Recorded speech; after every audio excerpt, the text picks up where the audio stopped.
Ofrecemos esta Santa Misa por el eterno descanso de Rosas Fernández en el 4º aniversario de su fallecimiento. En el nombre del Padre, y del Hijo, y del Espíritu Santo. Amén. El Señor esté con ustedes. Hermanos, para celebrar dignamente estos sagrados misterios, reconozcamos nuestros pecados.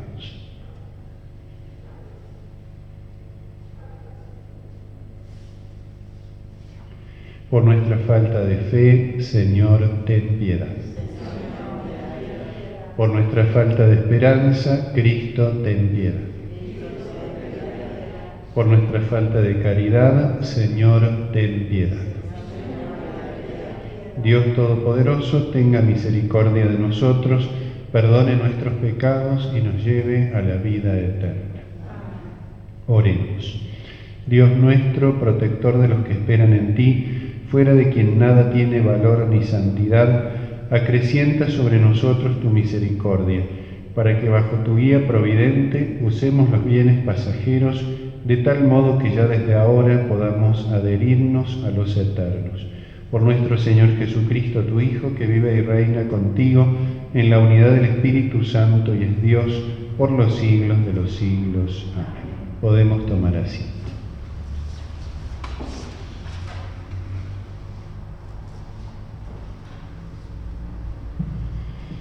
Lectura del libro del Éxodo. En aquellos días Moisés tomó la carpa, la instaló fuera del campamento a una cierta distancia y la llamó carpa del encuentro. Así todo el que tenía que consultar al Señor debía dirigirse a la carpa del encuentro que estaba fuera del campamento. Siempre que Moisés se dirigía hacia la carpa, todo el pueblo se movilizaba, se apostaba a la entrada de su propia carpa y seguía con la mirada a Moisés hasta que él entraba en ella. Cuando Moisés entraba, la columna de nube bajaba y se detenía a la entrada de la carpa del encuentro, mientras el Señor conversaba con Moisés. Al ver la columna de nube, todo el pueblo se levantaba, y luego cada uno se postraba a la entrada de su propia carpa. El Señor conversaba con Moisés cara a cara, como lo hace un hombre con su amigo. Después Moisés regresaba al campamento, pero Josué, hijo de Nun, su joven ayudante, no se apartaba del interior de la carpa. El Señor permaneció allí junto a él. Moisés invocó el nombre del Señor. El Señor pasó delante de él y exclamó: El Señor es un Dios compasivo y bondadoso, lento para enojarse y pródigo en amor y fidelidad. Él mantiene su amor a lo largo de 1000 generaciones y perdona la culpa, la rebeldía y el pecado. Sin embargo, no los deja impunes, sino que castiga la culpa de los padres en los hijos y en los nietos hasta la 3ª y 4ª generación. Moisés cayó de rodillas y se postró diciendo: Si realmente me has brindado tu amistad, dígnate, Señor, ir en medio de nosotros. Es verdad que este es un pueblo obstinado, pero perdona nuestra culpa y nuestro pecado y conviértenos en tu herencia. Moisés estuvo allí con el Señor 40 días y 40 noches sin comer ni beber, y escribió sobre las tablas las palabras de la alianza, es decir, los 10 mandamientos. Palabra del Señor. El Señor es bondadoso y compasivo. El Señor es bondadoso y compasivo. El Señor hace obras de justicia y otorga el derecho a los oprimidos. Él mostró sus caminos a Moisés y sus proezas al pueblo de Israel. El Señor es bondadoso y compasivo. Lento para el enojo y de gran misericordia, no acusa de manera inapelable ni guarda rencor eternamente. El Señor es bondadoso y compasivo. No nos trata según nuestros pecados, ni nos paga conforme a nuestras culpas. Cuanto se alza el cielo sobre la tierra, así de inmenso es su amor por los que le temen. El Señor es bondadoso y compasivo. Cuanto dista el oriente del occidente, así aparta de nosotros nuestros pecados. Como un padre es cariñoso con sus hijos, Así es cariñoso el Señor con sus fieles. El Señor es bondadoso y compasivo. Nos ponemos de pie. El Señor esté con ustedes.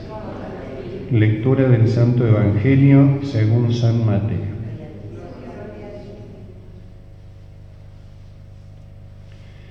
En aquel tiempo, dejando a la multitud, Jesús regresó a la casa. Sus discípulos se acercaron y le dijeron: «Explícanos la parábola de la cizaña en el campo». Él les respondió: «El que siembra la buena semilla es el Hijo del Hombre. El campo es el mundo. La buena semilla son los que pertenecen al reino. La cizaña son los que pertenecen al maligno. Y el enemigo que la siembra es el demonio. La cosecha es el fin del mundo y los cosechadores son los ángeles. Así como se arranca la cizaña y se la quema en el fuego, de la misma manera sucederá el fin del mundo. El Hijo del Hombre enviará a sus ángeles y éstos quitarán de su reino todos los escándalos y a los que hicieron el mal, y los arrojarán en el horno ardiente. Allí habrá llanto y rechinar de dientes. Entonces los justos resplandecerán como el sol en el reino de su Padre. El que tenga oídos, que oiga. Palabra del Señor. Podemos tomar asiento. Jesucristo les explica a los apóstoles esta parábola tan consoladora también para nosotros que vivimos en este tiempo, en el tiempo en el cual Dios ha querido que viviéramos, para glorificarlo con todas nuestras obras, en medio de un mundo que es así, tal como lo describe el Señor. Nos ha tocado esta época tan particular de la historia, pero otras épocas, o todas las épocas del pecado original en adelante, han tenido estos dos grandes componentes que la Escritura marca con varias figuras, varias imágenes. Una de las más importantes, la luz y las tinieblas, desde el comienzo, desde el Génesis mismo hasta el Apocalipsis, cuando se nos dice que no habrá más oscuridad, que no existirá más noche alguna, sino que brillará eternamente la luz del Cordero sobre la Jerusalén celestial, sobre todos sus elegidos. Casi la historia es como un prolongado amanecer, esa oscuridad inicial que nos marcan los primeros versículos del Génesis hasta la luz definitiva e imperecedera del Apocalipsis. Eso es el camino de la historia, de la oscuridad a la luz definitiva. Y la Escritura va a mostrarnos estos dos grandes componentes de la historia de la salvación de muchas formas diferentes. Uno es ese, la luz y las tinieblas. Hoy Jesucristo nos muestra y les enseña a los apóstoles y a nosotros esta otra parábola de la cizaña, la buena y la mala semilla, que perduran a lo largo de la historia. Es una parábola que nos muestra el sentido de la historia. Y el sentido de la historia se entiende solamente a la luz de su fin, a la luz de su consumación. La historia general y también nuestra propia historia. No podemos del todo juzgarnos a nosotros mismos hasta el fin. Como suele decirse, aquel que se salva sabe y aquel que no sabe nada. Si llegamos por la misericordia de Dios a la salvación, en realidad todo nos fue bien, aunque nos haya ido aparentemente todo mal en este mundo. Y también la inversa. Si por culpa de nuestros pecados, y Dios no lo quiera, no alcanzáramos la salvación, aunque hubiéramos tenido todo en este mundo, entonces en realidad lo perdemos todo. Jesús muestra esta clara distinción, trigo y cizaña, pero los muestra en convivencia, los muestra surgiendo, creciendo, desarrollándose en el mismo campo y hasta el final de la historia. con una nota muy particular que todos nosotros conocemos, que es una cierta similitud. El bien y el mal existen y son completamente diferentes, pero el mal se suele mostrar con apariencia de bien. Y así como el demonio se muestra como parecido a Dios, usurpa de alguna manera la imagen divina el demonio. Jesucristo es el sembrador, pero el demonio también es un sembrador. Jesucristo es luz y el demonio es oscuridad, pero se presenta como si fuera luz, se presenta como si fuera bien, se presenta como si fuera liberador del hombre, cuando en realidad es esclavizador del hombre. El mal siempre se presenta como bien, el mal se sustenta en al menos una apariencia de bien. ¿Para qué? Para poder tentar, para poder efectuar esa obra que el demonio quiere realizar en el mundo. Así que tenemos estos dos sembradores, parecidos, pero completamente distintos. El demonio que usurpa esa imagen divina, como le dice a Jesús también en las tentaciones.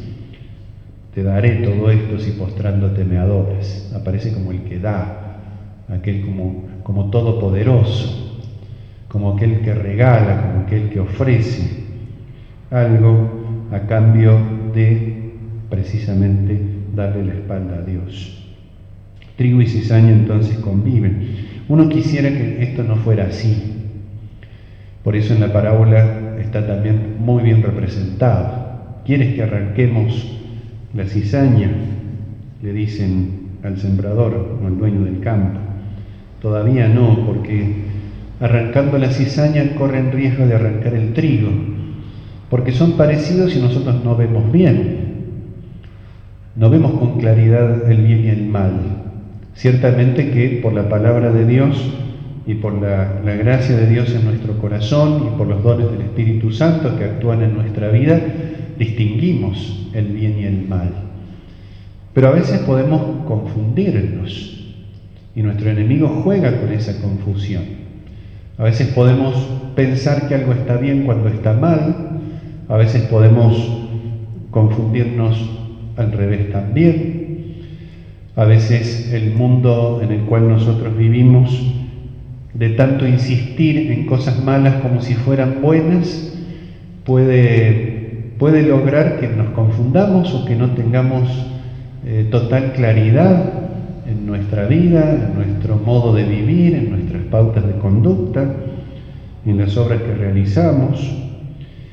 Y por eso el Señor dice: esperen hasta el fin del mundo. Es como dejar en manos de Dios el juicio definitivo. No porque nosotros nos juzguemos o porque no tengamos que distinguir, ciertamente, pero nos advierte eso. Una parábola muy equilibrada. Tengamos precaución, porque a veces creemos ver lo que en realidad no es, y somos siempre asediados o seducidos por el demonio para que no miremos con claridad. Pero hay alguien que mira con claridad y la parábola nos remite a Dios. Nosotros juzgamos, vemos, tratamos de obrar bien, tratamos de evitar el mal, pero en última instancia la actitud profundamente cristiana es remitir todo a Dios. Él es el que realmente sabe lo que hay en el corazón de los hombres. Y entonces lo más consolador de esta parábola es el momento de la cosecha, porque allí es donde se dará la distinción definitiva. El Hijo del Hombre enviará a sus ángeles y estos quitarán de su reino todos los escándalos y a los que hicieron el mal, con las consecuencias definitivas de obrar el mal sin convertirse, de obrar el mal sin querer cambiar de vida. Todos somos pecadores y este campo que Jesucristo dice que es el mundo y que es la historia, también es nuestra alma. Nuestro corazón es también como ese campo donde crecen estas dos semillas. Y por eso nosotros, por la gracia de Dios, tenemos la oportunidad, y por su luz, de convertirnos, de cambiar. Pero la Escritura nos muestra el fin de todas las cosas. Y a veces nosotros no lo miramos o no lo tenemos tan en cuenta. Vivimos en las circunstancias concretas, en lo cotidiano, en lo de cada día, con las alegrías y con las tristezas que tiene la vida humana. Y es así, el cristiano no es alguien que no ve lo que pasa, que no experimenta el dolor o el gozo de lo de cada día. Pero a veces eso puede ocultarnos ver realmente el fin, ver cómo termina todo. Cuando todo termine comprenderemos entonces por qué todo empezó. Cuando nuestra vida concluya, comprenderemos recién allí tal vez el camino que hemos recorrido. Y Jesús nos habla de esto, del triunfo definitivo del bien. Los justos resplandecerán como el sol en el reino de su Padre. Por eso es tan importante estar unidos a Dios, aunque eso nos traiga problemas o nos traiga dificultades, o a veces nos desanime, porque el mundo quiere exactamente lo contrario de lo que nosotros queremos. El mundo nos quiere separar de Dios. Pero la gran ventaja de estar unidos a Dios es esta, que definitivamente también nosotros resplandeceremos como el sol en el reino de nuestro Padre. Cuando ese influjo salvífico de Dios en nuestros corazones definitivamente despeje toda tiniebla y toda sombra de nuestras almas. Pidámosle a Jesús entonces con una gran confianza, con mucha fe y con mucho amor, sobre todo, que nos dé esa paciencia, otro de los temas que está aquí en la parábola. Esa paciencia, esa perseverancia, ese vivir unido a Dios a pesar de las circunstancias adversas que nos toquen vivir. Una paciencia que tiene sentido, que no es soportar por soportar, aguantar porque no queda más remedio, sino tiene sentido a la luz de la vida eterna. Y entonces recién allí podremos comprender realmente todos los dones con los cuales Dios nos ha acompañado durante toda nuestra vida. Pidámosle a Jesús entonces que nos dé esa paciencia y esa perseverancia en nuestro camino hacia la patria del cielo. Que así sea.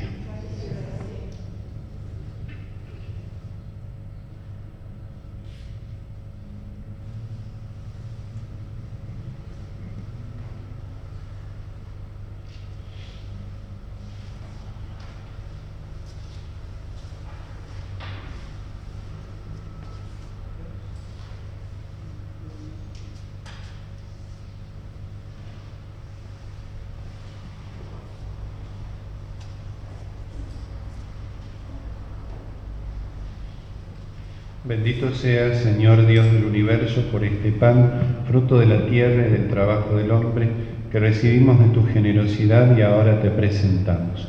Él será para nosotros pan de vida.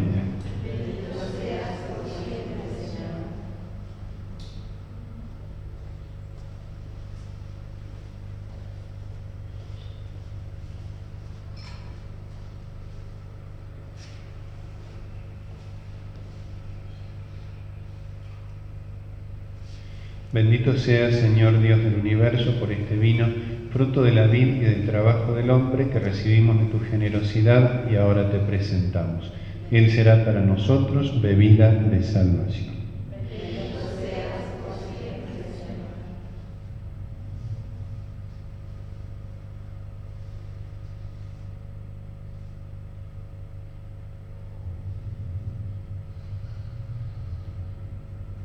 Oremos, hermanos, para que este sacrificio mío y de ustedes sea agradable a Dios, Padre Todopoderoso.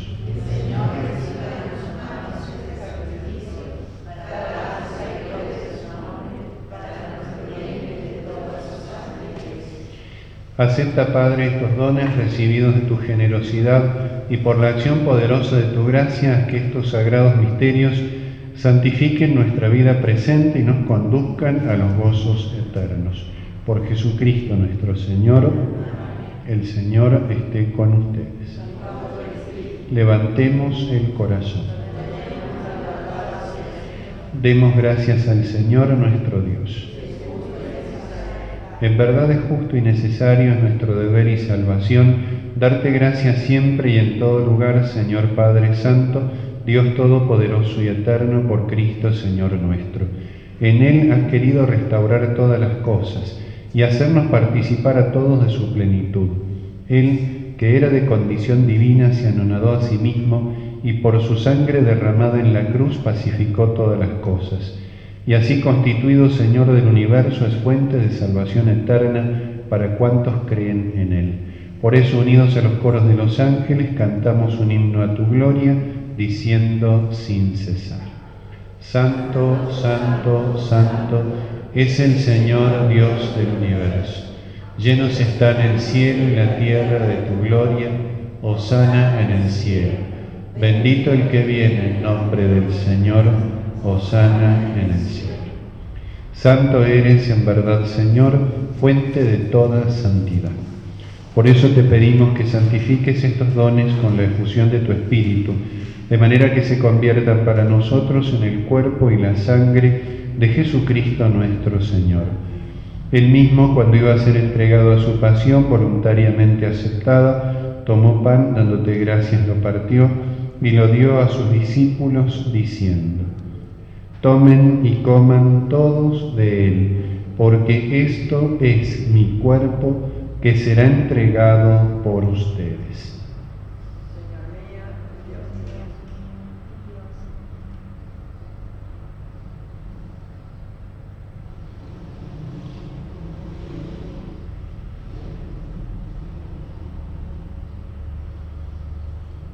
Del mismo modo, acabada la cena, tomó el cáliz y dándote gracias de nuevo, lo pasó a sus discípulos, diciendo: Tomen y beban todos de él, porque este es el cáliz de mi sangre, sangre de la alianza nueva y eterna, que será derramada por ustedes y por muchos para el perdón de los pecados.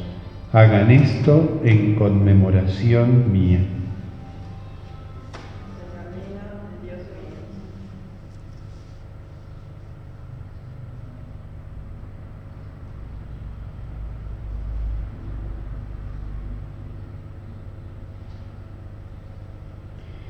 Este es el misterio de la fe.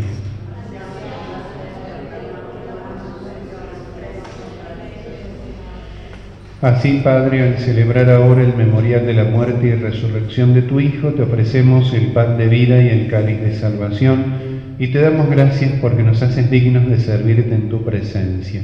Te pedimos humildemente que el Espíritu Santo congregue en la unidad a cuantos participamos del cuerpo y la sangre de Cristo. Acuérdate, Señor, de tu Iglesia extendida por toda la tierra, con el Papa Francisco, nuestro obispo Gabriel, y todos los pastores que cuidan de tu pueblo. Llévala a su perfección por la caridad. Acuérdate también de nuestros hermanos, que se durmieron en la esperanza de la resurrección, y de todos los que han muerto en tu misericordia. Admítelos a contemplar la luz de tu rostro.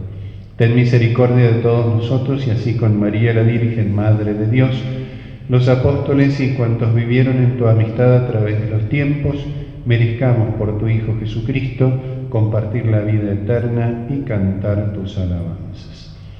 Por Cristo, con Él y en Él, a ti Dios Padre omnipotente, en la unidad del Espíritu Santo, todo honor y toda gloria por los siglos de los siglos.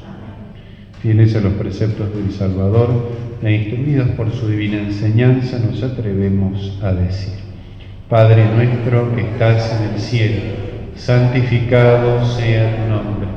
Venga a nosotros tu reino. Hágase tu voluntad en la tierra como en el cielo. Danos hoy nuestro pan de cada día. Perdona nuestras ofensas, como también nosotros perdonamos a los que nos ofenden.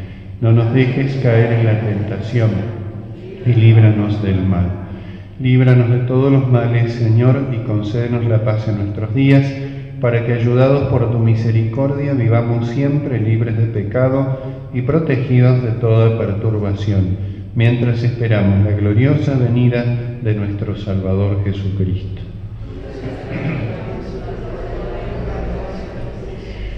Señor Jesucristo, que dijiste a tus apóstoles, la paz les dejo, mi paz les doy, no tengas en cuenta nuestros pecados, sino la fe de tu Iglesia, y conforme a tu palabra concédele la paz y la unidad. Tú que vives y reinas por los siglos de los siglos, la paz del Señor esté siempre con ustedes. Cordero de Dios, que quitas el pecado del mundo, ten piedad de nosotros. Cordero de Dios, que quitas el pecado del mundo, ten piedad de nosotros. Cordero de Dios, que quitas el pecado del mundo, danos paz.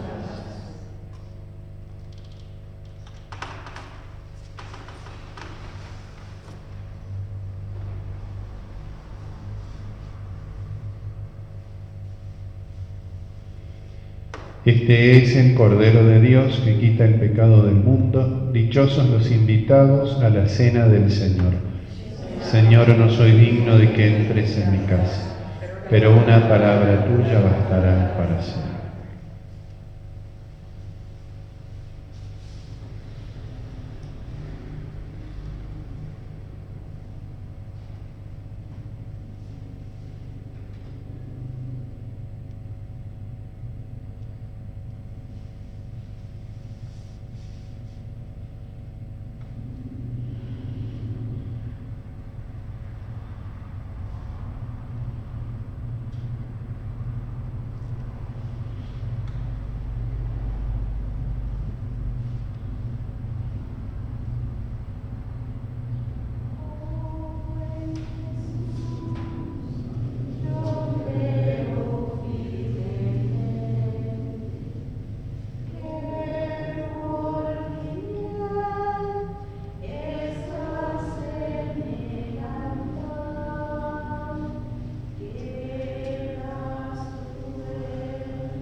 Oremos. Te pedimos, Padre, que alimentados con este sacramento divino, memorial perpetuo de la pasión de tu Hijo, este don de su amor inefable nos conduzca a la salvación. Por Jesucristo nuestro Señor. El Señor esté con ustedes. La bendición de Dios Todopoderoso, del Padre, del Hijo y del Espíritu Santo, descienda sobre ustedes y permanezca para siempre. Podemos ir en paz. Que el alma de Rosas Fernández y las almas de todos los fieles difuntos, por la misericordia de Dios, descansen en paz. Amén. San Miguel Arcángel, defiéndenos en la batalla, sé nuestro amparo contra la perversidad y acechanzas del demonio. Reprímale Dios, pedimos suplicantes.